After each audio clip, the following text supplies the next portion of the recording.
Hi, I'm Alexi Allens, an artist who painted Donald Trump on a $1 million bill titled, Trump is 1 in a Million. I have the pleasure to have met James Rink and be brought on his show because he is an expert on UFOs, ufology, and super soldiers, and he's out experiencing and doing seminars and meetings all the time. So I'm very excited to be on the show, and hopefully Trump will get back into office and he will get disclosure going so people can actually know what's really flying around out there, what's really going on. I've seen a lot. I've got photos to prove it, and I'm not crazy. I think people that don't believe are kind of off the wall and a little left of magnetic north, don't you? Anyway, I have a lot of things to share with you. So I have a caravan. I want to get together to deliver the original painting that Trump loves, called Trump is 1 in a Million, to Mar-a-Lago.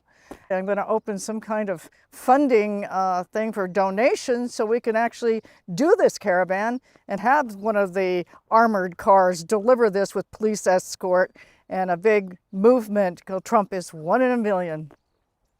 I found out that Trump was really supporting the veterans. I felt it was a very important thing that the veterans had to wait for their medical, and he was out to get that solved so they didn't have all that wait time. A lot of people go to war, they come back, they can't even get funding, they can't even get medical treatments, and so he was out to protect them and get that done, and that really impressed me that he was out there for that. So I ended up being motivated to paint another painting that is installed permanently on display at the Veterans Phoenix Hospital called United We Stand, and it was the different branches of military, all on horseback, set in the Arizona desert, including the Navajo Code Talker, honoring all the veterans, including women in military.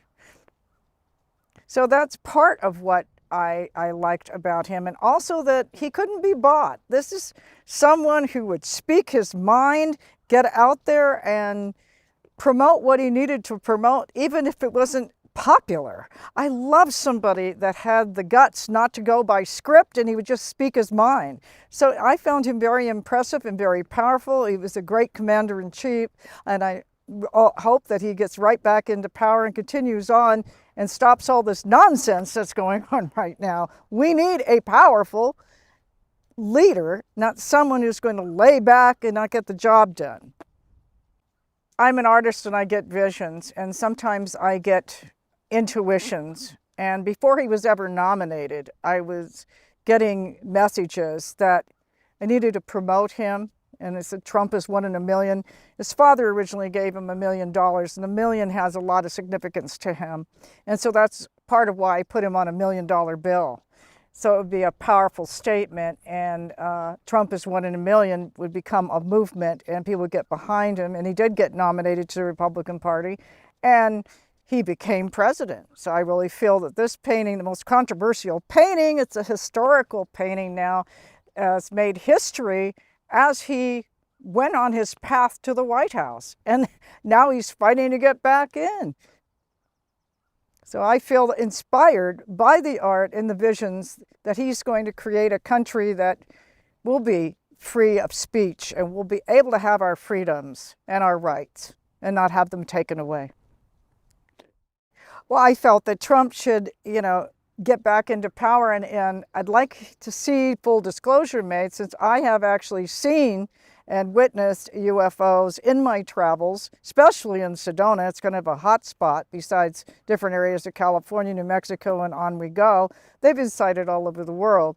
I do have photographs of different things, even going through the little town of Cornville, which they wanted John McCain to change the name, but they did not change it. In Cornville, driving down the road, here are 3 dots in the sky, and I always wonder why people don't start to notice these things. Do they look up? Do they get to know what's going on around them?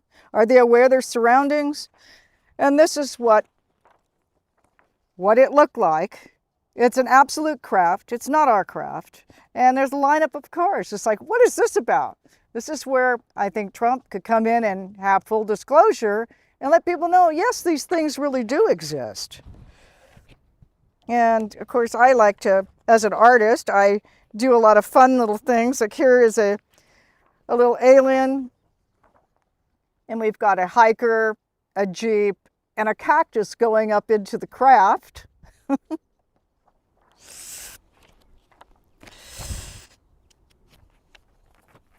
And then here is a family at the beach playing beach ball with the kids and saying, oh, honey, there's a UFO tour in Sedona. We should go down there and see it. And he's like, oh, brother.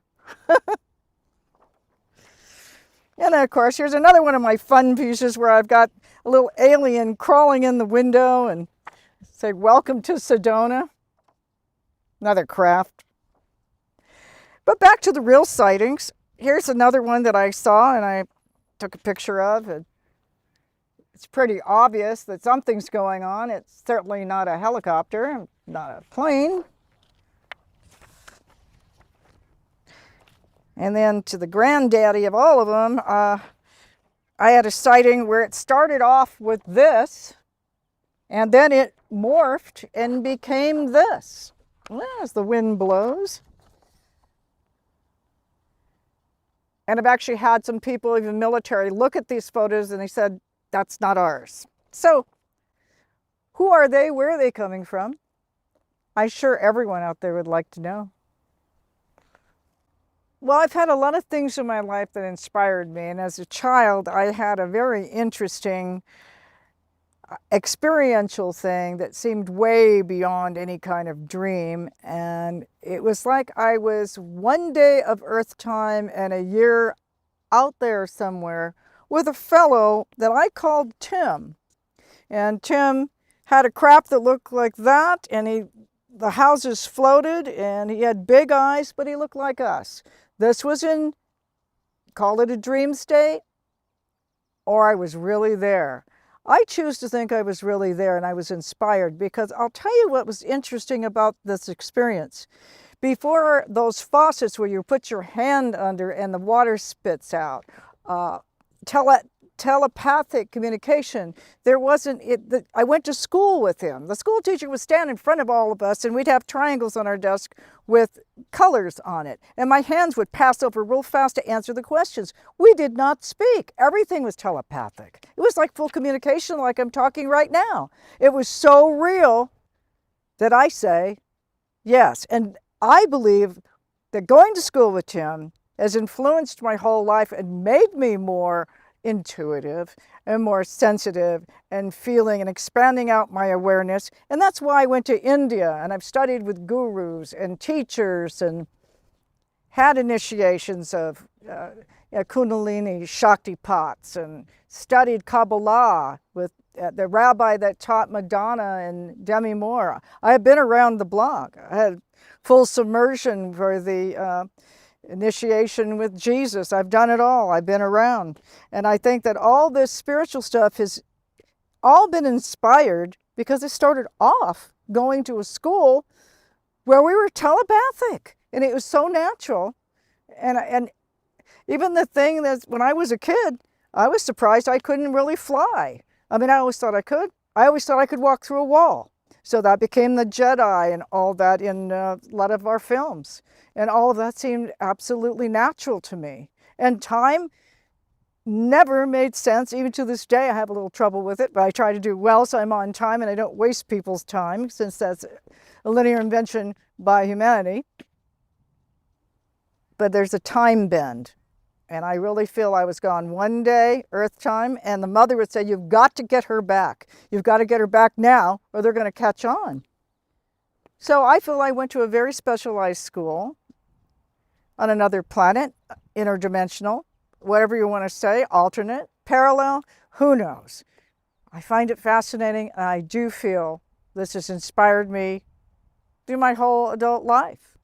Also for my healing journey, which I had not got into the traumas that I endured that led up to where I'm at now in my journey into creating happiness while you're living in the middle of chaos. Tim had a craft, and I was picked up and we would fly in that, but it seemed like we were going on warp speed, and then we'd be where he lived and where we went to school and where these like space needle-like things that were hovering. They, they weren't really touching the planet. They were sort of hovering. And again, this is Tim. He had big almond eyes, but he had pretty eyes. He had hair. He was light skinned. He looked very humanoid. And he was the one that I felt very close to, almost like a brother. And I actually missed him. He was very special. And I learned a lot from him telepathically and how to do things. And we drank things like protein drinks. We didn't have food that was like regular food. It would come like a liquid, almost like a mountain type thing, and we'd just sort of suck it through a straw. So it was a kind of like a different thing, how we were fed, how we would go to school. And his mother was a beautiful soul, and she cared about me. I wanted to stay there. She says, you have to go back. You have to go back to Earth. I really wanted to stay there.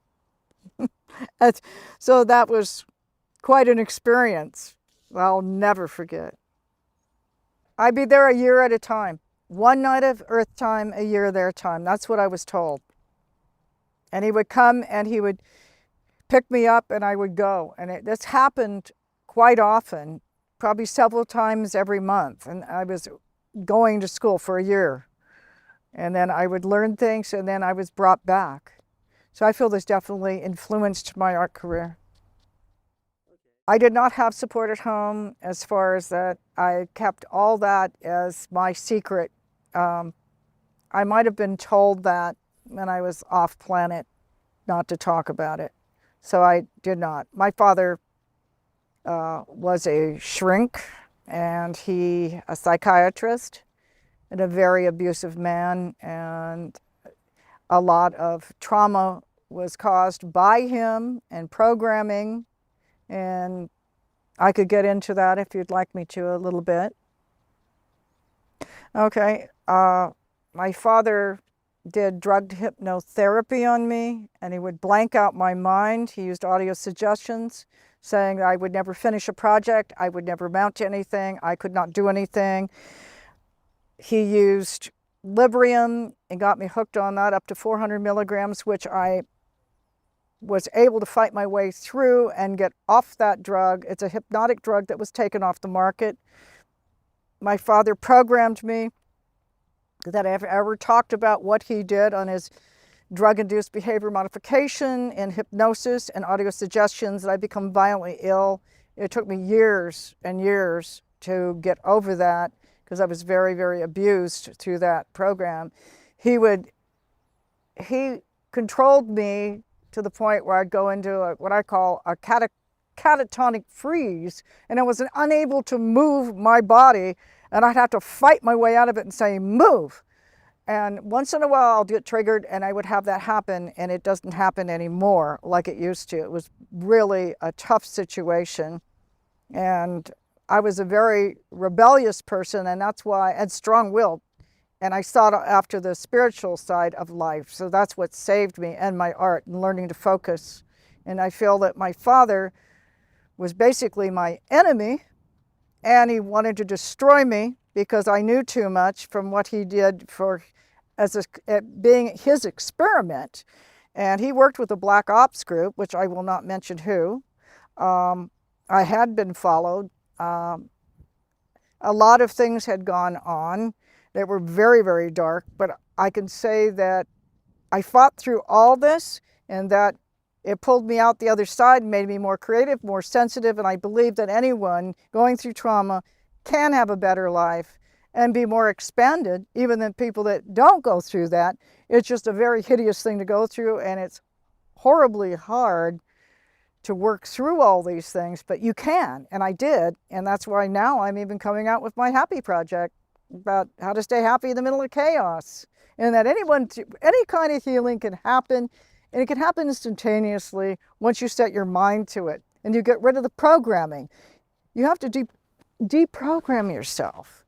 So I had negative self-talk about, no, I can't do this. No, I'll never happen. I shouldn't do that. I couldn't do that. Yes, you can. I can say, yes, you can. And you can change your mind. So sometimes every negative affirmation takes 9 positives and you can start canceling it out. And I was just recently told, don't look back. I love that. So when you do correct something, don't look back. There was a group.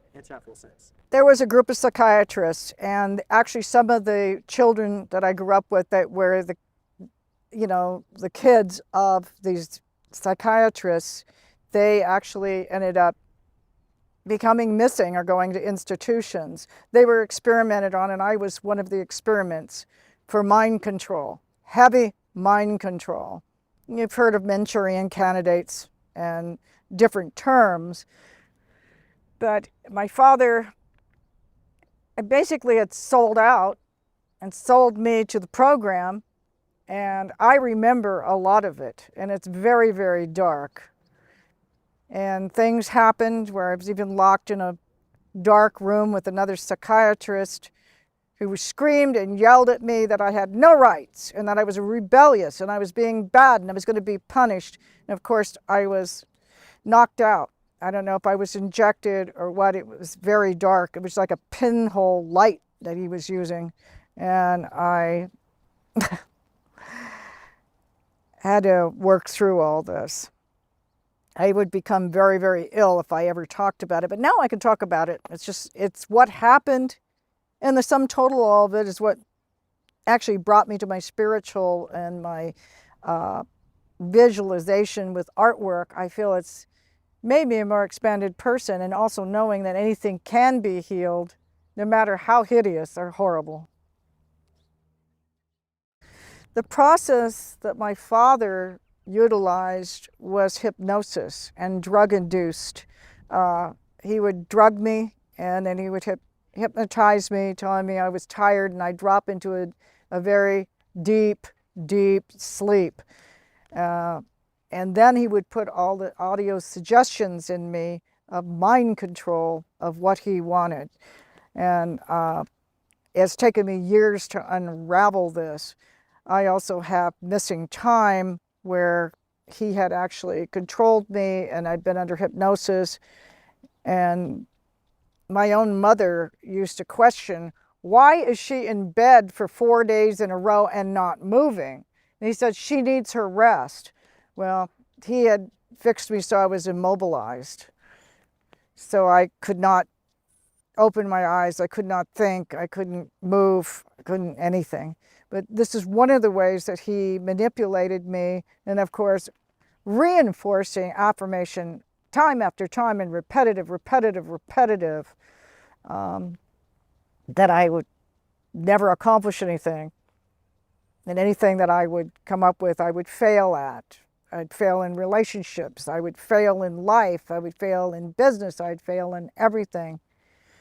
And so that was part of the process of breaking my spirit, and he could not break me. An only child. And my father also would get very, very drunk and outraged at night. And as a child, I always called him a monster. And so in my bedroom, I had a nightstand, and above the closet, I had a cupboard. And I used to pull myself up in there and close the doors, and he'd be hunting around for me, yelling and screaming, I'm going to kill that kid! I'm going to kill that kid! And I managed to escape because he didn't look up. Like people don't look up for UFOs. He didn't look up either. He always was looking down. My father would come into my room and break in. I had pushed the dresser in front of the door. He'd break in. He'd have a baseball bat. He was hunting for me. He wanted to kill me a number of times because I knew too much. That I knew too much about his practice of mind control and hypnosis, and that he did not want people to know that he had sold me out to some experimental group. And so this is part of what happened. And there was other abuse, which I'm not comfortable talking about. And I have a lot of memory where I've been having my head banged on the floor and being knocked out and waking up exhausted and bruising and all kinds of things. And I had a lot of physical trauma And it's that part of this I am not comfortable disclosing the physical damage that I've overcome. I think he tried to splinter me, and I'm very rebellious and I'm very strong-willed, and he wasn't able to do it.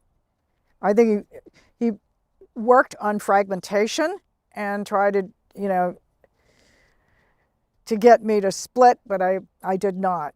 But I learned personally how to compartmentalize, where I would put things away and not think about it.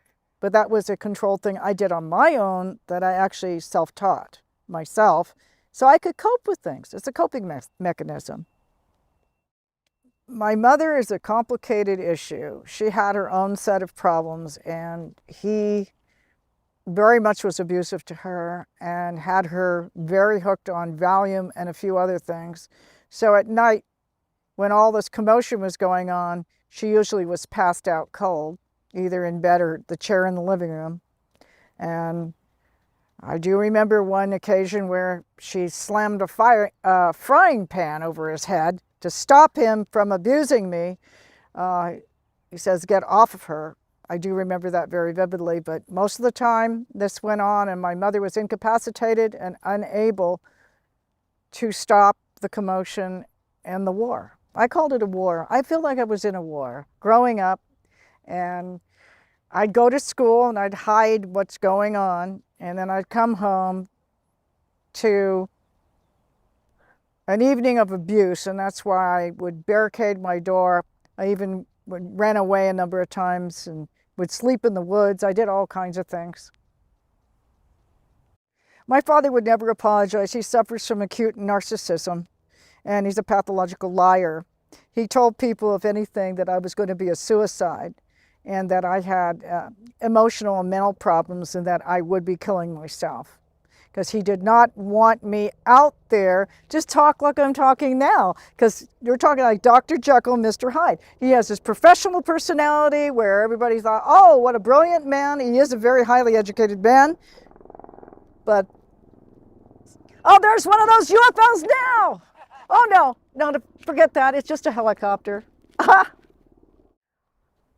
am guilty of choosing a lot of situations that were not right for me. I was in a relationship for a number of years, and of course, I call it the unrequited love syndrome, where they never quite love you, but you love them, and you desire to have this relationship. It never worked out. So it was just a tug of war with me. And, now I'm very mellow about things, but at that time, of course, when you're a lot younger, you want to have the whole thing. And I chose the wrong men that also had, I think sometimes we match inadequacies and, try to work things out, and it doesn't work like that. You have to heal first, and then you match your energy to someone else that's healthy and it's healed, and then you can have a relationship. That's a real relationship. I was living one time in the top of a mountain in Malibu called Top of the World, and I actually was leaving to drive to Palm Springs in the morning, and I left very early, and it's only like at best a 3-hour drive or less, and I left early in the morning around 10. I ended up waking up in Pasadena at a gas station with my head slumped over the steering wheel, somebody knocking at the window and saying, ma'am, are you all right? And then I pulled myself up and I said, where am I? He says, you're in Pasadena. I said, I'm supposed to be in Palm Springs. He says, no, you're in Pasadena. And I said, well, how did I get here? He said, you just showed up. So where I was living in that area, I had been told by neighbors on different mountaintops that there's a lot of sightings up there. A lot of things go on. And that's kind of all they said. But I really had missing time. So then I didn't make it to Palm Springs. People there said, you left in the morning. What happened to you? I said, I don't know. My mind was erased on that one. It's a blank. I still don't know. But the whole car and me arrived at this gas station. with the man knocking on the window, and it was very startling to wake up from whatever I was in. I was slumped over the steering wheel, sober as a judge.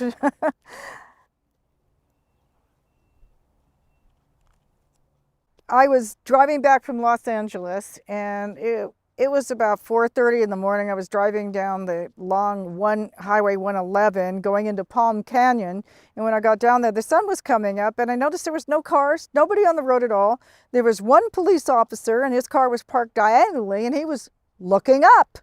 So I slowed down, and I dropped my jaw because I started looking up, and it must have been the size of a football field. There was a flying platform, and you could see all the instruments underneath it, and it was kind of a brownish color, and I was just totally amazed. And I didn't have a camera on me. I would have shot this one because this was amazing. You could see all the things underneath it, and it was silent, and it was floating, and it was moving very slowly. It went right over me and the officer. I had stopped in the road and went over the mountain and just kept going. Silent. But I've seen a lot of things in Palm Springs too. I even had an art show where, this is a good one. I had an art show, and it got to be later in the evening, probably around 10 o'clock, and one of the ladies I knew needed a ride home. So from the show that I had just done an exhibition with my artwork, we pulled out of the building, and I was going to Washington Street. There was a mountain, and on top was this big bright light. I said, oh, I wonder what that is. And I pulled over, and she goes, what is that? I said, I don't know. We watched it for a minute, then it broke into 4 different balls. They all flew different directions, and her reaction was priceless. She started, oh my God, oh my God, oh my God, oh my God, oh my God, oh my God, it's real, it's real, it's real. And I said, yes. I said, is this your first sighting? And she goes, I've never seen anything, I've never seen anything. This is the first, oh my God, it's, I said, yes. Welcome to your first sighting. So they came to my art show. So I'm being stalked and tailed by these guys, and who knows which species or tribes, I'm not sure, but it's very interesting, isn't it? Well, you know, I've been studying Vedantic philosophies and all kinds of different things, and I believe that we're never even born, that we just continue, and that energy never is destroyed because you can't destroy it, and we continue on. I have this sense of knowingness. This isn't my first rodeo. I came on board. I have a mission. I feel like James Rink is on a mission where he is exposing and doing disclosure. I feel I'm here to heal and help traumatized people so they could be happy. And that's a whole mission. And I think this has always been in the background of my art and everything. It makes people happy. I like to make people laugh. I think it's fun. It's not all doom and gloom. I really feel that I have been put here on a mission that I'm supposed to help heal. And part of this is I had to go through all these horrible things to learn. How would I learn? This is not book learned. This is experiential. I have gone through horrible things and now great things. I lived in India, spent 3 years there. I've studied with gurus, had initiation of Shaktipat. Here's one of the gurus, Dhyan Yogi Masadanaji. He's a real yogi. I had initiation where I actually had an out-of-body experience where I looked down at my body and I realized we're a lot more than just a physical form. It's amazing. So I've been very fortunate to have spent time with great souls in India and different people. About my father and his mission was grooming me because he had a contract. He had sold me as an experiment child where they experimented with drugs and drug hypnotherapy, behavior modification. They wanted full mind control.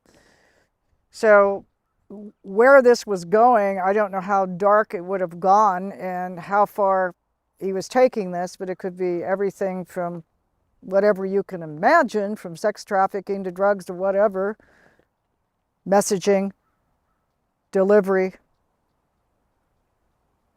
maybe even being a controller myself if he'd gotten me way far into the dark side. But he couldn't do it. He could not get to me.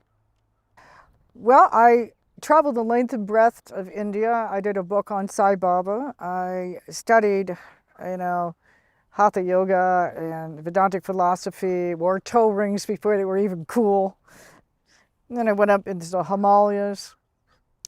I was given a lot of mantras and different things and learned how things are very different than what they may seem. The yogi that I had shown you a picture of had given me a special mantra that I took long oaths for that I could never just close. And he said, you're going to need this one day. So when I was up in the Himalayas, I got separated from my group and I ended up in a cave temple with a fellow who thought that I was Shakti, he was Shiva, and he was going to have his big union that night. And I ended up with my head shaved. I had long hair down to my waist.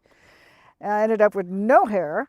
I got locked in a cave with bars on it and guards, and I had this mantra that I never thought in a million years was going to work, but I used it, and I actually made myself invisible, was able to change frequency, and I was able to escape out of there and travel with a horse down the Ganges and get to a town. And it's a whole story. That's a book in itself, because I went to a Muslim town, had to take a bus to get back to Delhi by myself. And the fellow at the bus station said, you cannot stay here. He hid me under the counter and he said, I'll put you on the bus. He said, they will rape, they will kill you. And he says, you'll probably never see the light of day, but I will pray for you. But he says, you're not safe in this town. So I ended up staying there. And the bus came, he put me on it, and I met the dacoits, we got robbed, so many things happened, but I did make it back to Delhi, barely, where a fellow had gotten on the bus that looked like Krishna with a rifle, who warded off all the people on the bus that were all men who were getting ready to gangbang me. But I was safe because I sat next to the man with the rifle, and he held the rifle on them and held them off. But I've had also beautiful experiences where I've been in bliss and gone into different states of being where I felt very peaceful.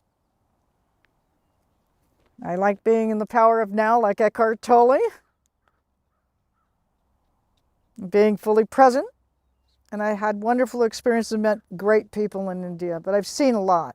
And that mantra did work. And they couldn't see me. When I did escape out of there, they could not see me leave. He was screaming, where is, my Indian name was Anandi, Anandi, where is Anandi? They looked right through me and I thought, oh, this works. I was able to get out of there. People can be in several places at once. I've seen people where they've appeared and you could see through them. They're holy beings. I've had a lot of experiences with feeling the presence, feeling the blessings. I was very fortunate to have these experiences. Not everybody has that opportunity to live in India. Well, I started my art career, I say from the crib. I started scribbling on walls and everything else. And so as I grew up, that's who I was. I was an artist. And that kept me together because I was able to focus. And as I got into my 20s, I pursued my art career. And I ended up opening a gallery in Beverly Hills called Gallery Alexi. Then I opened another one in Laguna Beach, another Gallery Alexi. I did shows in New York. I traveled, did shows in Soho, on Fifth Avenue. I loved New York. Went to Las Vegas, did all the art expos, did a lot of different shows and gala events, worked with the City of Hope, worked with a lot of different charities, raising money from diabetes to different problems people had, and feel that art is something that's so important to make a statement and to uplift humanity that we're able to look into another vision of what our world's all about. Because our world was shaped, everything is art. Everything, I don't care what's designed, if the pen you're writing with or the chair you're sitting on or the painting behind you or the home that was designed by an architect. It's all artists. Everything is art. There isn't anything that's outside art. When I'd go to New York, I'd hang out with Peter Max, and we did shows at the Jacob Javits Center, and we'd go to dinner, and it was fun because he had this limousine and he would stop it right in the middle of the road and he says, oh, Alexi, look up there. See how the lights are playing on the building? He said, this is what art's all about. And he always was teasing me. He says, if you could get publicity or get money, what would you choose? I said, publicity, of course. He goes, you know the business. That's the art business. It's all about marketing and publicity to get your art out there so people can actually see it. So, I mean, painting with one hair in the basement, that's one thing, and creating a Mona Lisa. But if nobody ever sees it, nobody ever sees it. So it needs to be out. As an artist, I will never retire. I cannot retire. I always am driven to paint something and create and do shows. And now I'm on another mission to help people become happy and lose their traumas and leave things behind that are holding them back and not being suppressed. And yes, they can. And anyone can be happy and healed. So that's a new thing I'm coming out with even CDs, and people can listen to and reprogram themselves so they can be happy. It's like a destination. I do like one of my favorite quotes by John Lennon, that when he was told by his mother that the key to happiness that was the key to life. And so when he went to school, they gave him an assignment, and they said, what do you want to be when you grow up? And he says, happy. And they said, you didn't understand the assignment. And he said, well, you don't understand life. Well, I was watching a Netflix great movie with my dog, and I was really involved in it. And all of a sudden, I did see a crazy thing. This is what they look like. They floated right through the wall. Call me crazy. I saw this, and they were blue, kind of a deep blue with a little bit of iridescence. It had big eyes. And I said, oh my God, you're not abducting me. I said, you're not abducting me. Next thing I know, they had these long fingers. They weren't touching the ground. They floated in, and I was floating above the hands. There was 4 of them, and it went right through the back door and the back. And when I went through the wall, that's when my mind shut down. The next thing I know, I woke back up on the couch, and I had a lump in my arm. And it turned into a growth in the middle of a muscle that I had to have a Mayo Clinic doctor have MRIs, and it was a very intricate little surgery, and got that thing removed. And so until I got that removed, I was having different experiences in dream states and out of body, and I felt that it was a really tough thing to deal with.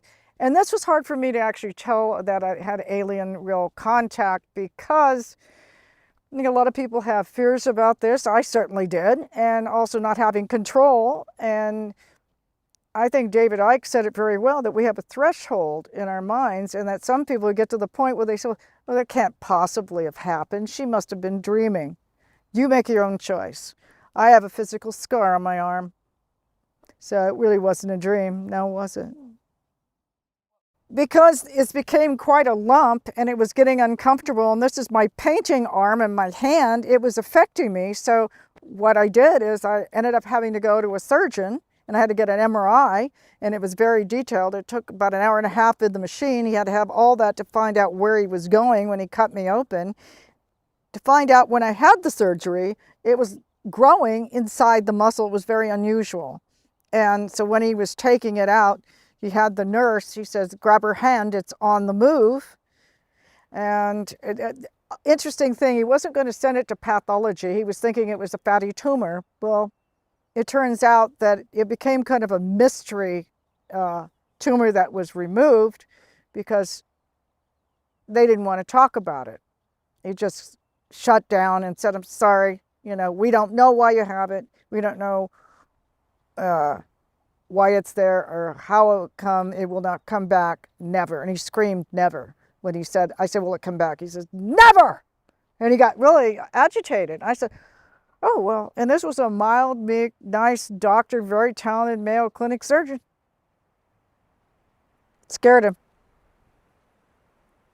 Over the years, I have been followed. I'm not sure what or who or why. All I know is I had been followed, and I got that nipped in the bud. That's why I stay incognito, not locatable, I stay on the move. A moving target's hard to hit, right? Yeah, as an artist, I'd like to share with you that some of the inspiration that I've had. I created a painting. It was called Is Beauty Bondage? And Measuring One by Beauty Alone, Master True Identity. It's been on a lot of magazines numerous times, and people were real inspired to understand what defines the soul. And so how is it really measured? So that piece is very close to my heart and one of my signature pieces. And then, of course, I did the United We Stand with all the military, different branches of military with the Navajo Code Talker. And that is now as a permanent installation in the Veterans Hospital in Phoenix. And that was inspired by Donald J. Trump, because I wanted to support the veterans so they would get their medical, so they would get what they need when they come back, especially from service. And they've dedicated their lives and honoring the different branches of military, including the women that have, been working with our country, saving our freedoms, our freedom of speech. It's like, what if we lose the freedom of speech? What if? I did a whole speech on that, but way before all this censoring started.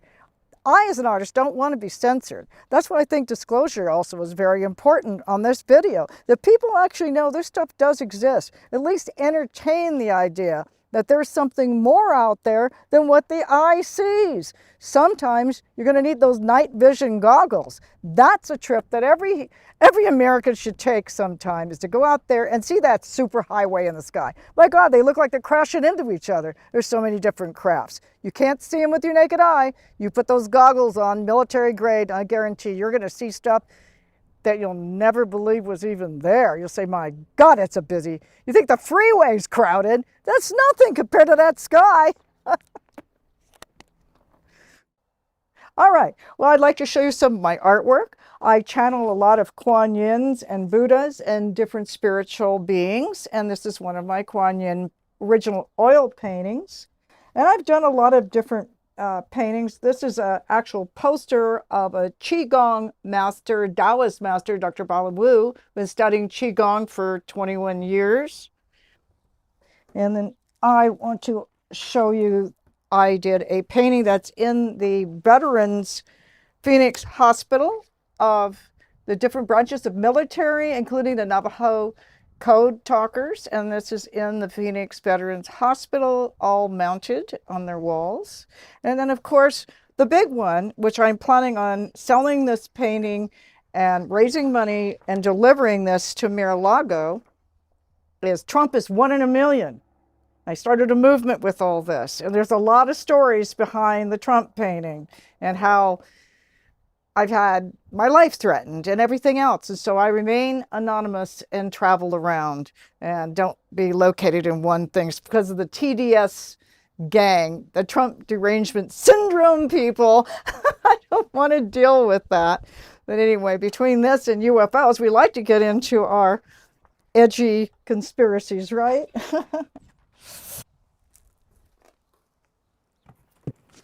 Yes, and then this particular piece is called Is Beauty Bondage? Measuring anyone by beauty alone masks their true identity. And this has been on a lot of magazine covers, and some people think it looks a little alien at times. And of course, I did a book on Sai Baba. This is another painting I did. This is a poster of the painting, and the book called Images of Sai Baba, which has been an international bestseller. It's gone all over the world. And many people in many countries, from Australia to Germany to you name it, Japan, they all have this. And then here is a whole group. I've got Richard Grenwell from CNN interviewing us and at the Lincoln Club in Indian Wells for the big unveiling of the Trump painting that was back before he was nominated. And there I am standing with Trump with the painting. This is his spiritual advisor, Mark Burns. This is lovely wind out here in the beautiful Sedona area that I'm visiting. Haggard, Scott Haggard. I've got Kelly Ward. I've got a lot of different people on here. Some of the pictures are blown off, of course, but at least you can see that I've been promoting the movement of Donald Trump before he was nominated. And then I had the pleasure of meeting him. And I said, how do you like the painting? He says, I love it. So it was a wonderful meeting. And that was after the rally in Las Vegas. So I'm going to raise money to have a caravan to go back to Mar-a-Lago and have UFO people, political people, all different people come back there, and we'll deliver this painting to him because that's where it should go. And people need to donate. I'm going to get it on one of these fundraising sites. Thank you. In the description section of this video, you're going to be able to find out more about me and how to contact me and find more things out about what's going on with the campaign to donate money so that we can get the Trump painting delivered. 1 in a million. Trump is 1 in a million to Mar-a-Lago. There's a lot going on. And my website is alexiallensartstudio.com. So thank you, James Ring, for having me on your show. And I appreciate that I have this opportunity to share and hopefully be of help and inspire others.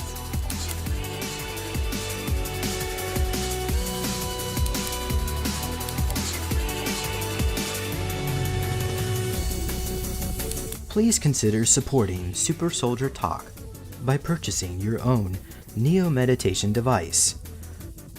Your Neo Meditation device will help you reduce stress, integrate trauma, enhance intuition, enhance clairvoyance, and enhance creativity. Get yours now at www.neologicaltech.com.